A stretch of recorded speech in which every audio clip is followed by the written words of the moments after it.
Market లో invest చేసి మీ డబ్బులు డబుల్ చేసుకోవాలనుకుంటున్నారా? సుందరరామిరెడ్డి గారి లైవ్ సెమినార్ కి అటెండ్ అవ్వండి.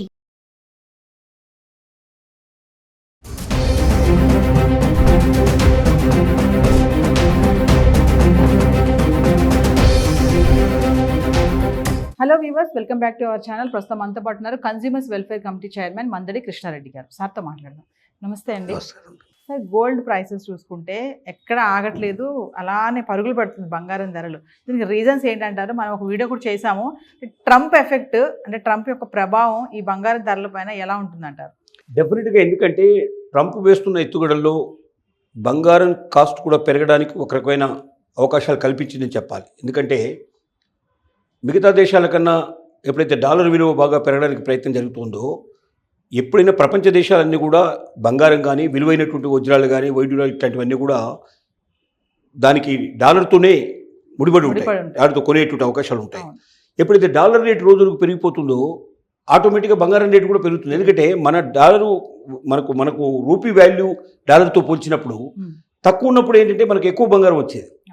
ఇప్పుడు రూపీ వాల్యూ మరింతగా తగ్గిపోయింది, మరింతగా తగ్గింది. అంటే డాలర్తో పోల్చినట్టయితే అది 80 పైసలు దాటిపోయి ముందుకెళ్ళిపోయే పరిస్థితి ఏర్పడుతుంది. ఇప్పుడు ఏమవుతుంది, ఇంతకుముందు మనం 1,00,000 రూపాయలు కొనేటువంటి బంగారాన్ని ఇప్పుడు 1,20,000 1,25,000 పెట్టుకోవాల్సి వస్తుంది. అంటే ఏమైంది, అసలు ఏమీ మార్పులు లేకుండానే డాలర్కి రూపీ వాల్యూ ఎప్పుడైతే పడిపోయిందో దాంతో పోల్చినప్పుడు ఆటోమేటిక్గా బంగారం విలువ పెరిగినట్టే లెక్క. డాలర్తో పోల్చినప్పుడు ఆ డాలర్ అక్కడే ఉండొచ్చు, కానీ డాలర్కి రూపీకి మధ్యలో ఉన్న వ్యత్యాసం పెరిగింది కాబట్టి మనకు బంగారం రేటు పెరిగినట్టు పరిస్థితి ఏర్పడుతుంది. కాబట్టి ట్రంప్ ఆలోచించింది ఏంటంటే, డాలర్ వాల్యూని ఎంత ఎక్కువగా పెంచగలిగితే అంత ఎక్కువగా ఇతర దేశాలు పడిపోతాయి. వాళ్ళ రూపీ వాల్యూ, వాళ్ళ యొక్క కాయిన్స్ ఏదైతే ఉన్నాయో, వాళ్ళ దేశంలో ఏవైతే ఎక్స్చేంజ్ చేయడానికి అవకాశాలు ఉన్నాయో వాటన్నిటికీ అక్కడ ఉన్న రూపీ కానీ మరొకటి కానీ ఏదైనా ద్రవ్యం ఏ పేరుతో పెట్టి పిలిచినా అవన్నీ కూడా పడిపోతే డాలర్ విలువ మరింతగా ఎదుగుతుంది అనే వాదనకు వచ్చాడు. దానికి అనుగుణంగా బంగారం రేట్లు కూడా పడిపోవడం, అంటే పెరగడం బాగా ఎక్కువ జరుగుతుంది. అంటే ట్రంప్ యొక్క ఆలోచనలో ఇది కూడా ఉండి ఉంటుంది బహుశా. అంటే బంగారం యొక్క రేటు బాగా పెరిగిపోతే ఇతర దేశాలు బంగారం నిల్వలు ఎక్కువ పెట్టుకోలేవు. బంగారం నిల్వలు ఎక్కువ పెట్టుకోకపోతే దానికి తగినట్టు కరెన్సీ ప్రింట్ చేసుకోవడానికి వాళ్ళకి ఛాన్సెస్ ఉండవు. అంటే వాళ్ళ ఆర్థిక మూలాలే దెబ్బకొట్టే అవకాశాలు ఉంటాయి. ఈ రకం కూడా ప్రపంచ దేశాలను దెబ్బకొట్టాలనేటువంటి ఆలోచన కూడా దీని వెనక కూడా ఉండే అవకాశాలు ఉన్నాయి. దానివల్లనే ఒక రకంగా చెప్పాలంటే, ముఖ్యంగా ఎదుగుతున్న దేశాలు డాలర్తో పోల్చినట్టయితే వాళ్ళ యొక్క ద్రవ్యం విలువ తక్కువగా మరింత తగ్గిపోతున్నటువంటి దేశాలన్నీ కూడా బంగారం యొక్క రేటు ఎక్కువ పెట్టి కొనాల్సిన పరిస్థితి, ఎక్కువ డాలర్స్ని ఇతర దేశాలకు ఇవ్వాల్సిన పరిస్థితి ఏర్పడుతుంది. తద్వారా వాళ్ళ ద్రవ్య లోటు కూడా పెరుగుతుంది. ఎందుకంటే డాలర్స్ ఎక్కువగా ఖర్చు చేసుకున్నట్టయితే మన దేశం యొక్క పరిస్థితి తగ్గిపోతుంది. అంటే మనం పెట్రోల్ కొనుక్కోవడం కానీ, ముఖ్యమైనటువంటి కొనుక్కోవడానికి కానీ మనకు అవకాశాలు తగ్గిపోతాయి, సన్నగిలిపోతాయి.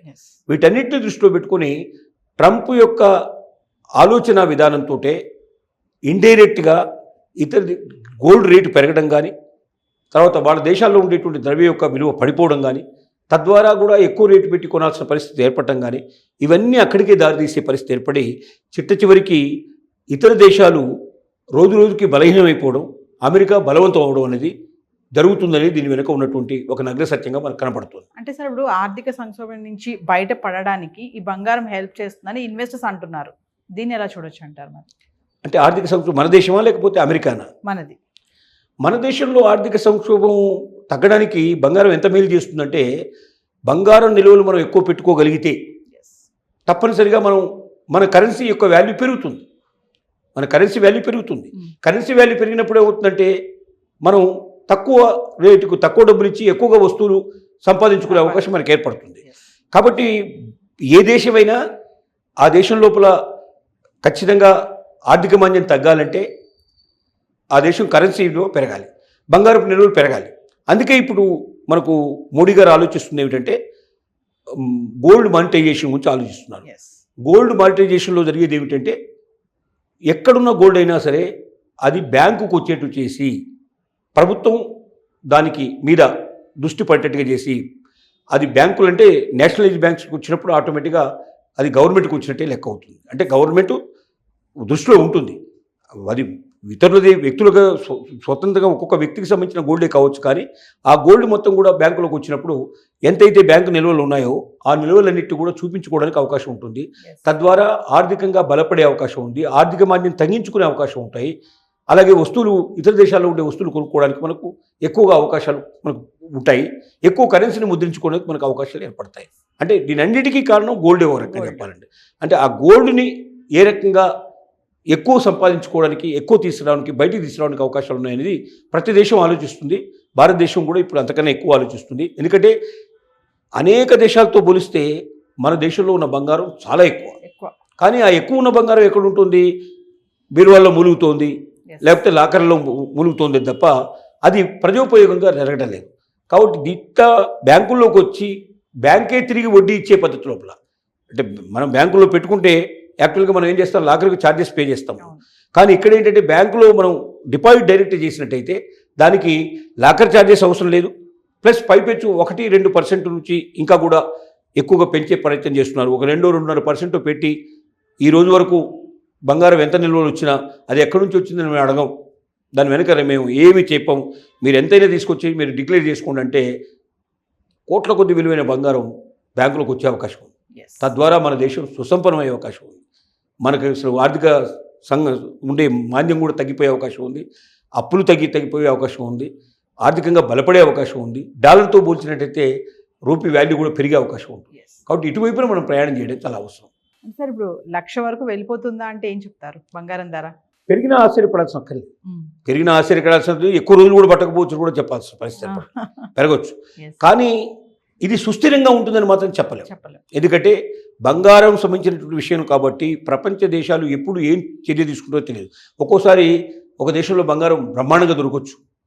ఏదైనా అదృష్టం కొద్దీ మన దేశంలోనే బంగారం నిల్వలు చాలా ఎక్కువ ఉన్నాయి, చాలా సులభంగా తీసే అవకాశం ఉందని బయటపడితే, బంగారం నిల్వలు ఇక్కడ విపరీతంగా వస్తే టన్నుల కొద్ది బంగారం దొరికే అవకాశం ఉంటాయి. ఎక్కడైతే బాగా వస్తో అప్పుడు ఆటోమేటిక్గా ఎక్కువ లభ్యత జరిగి డిమాండ్ తగ్గితే, డిమాండ్ ఎక్కువ ఉన్నప్పుడు రేట్లు ఎక్కువ ఉంటాయి.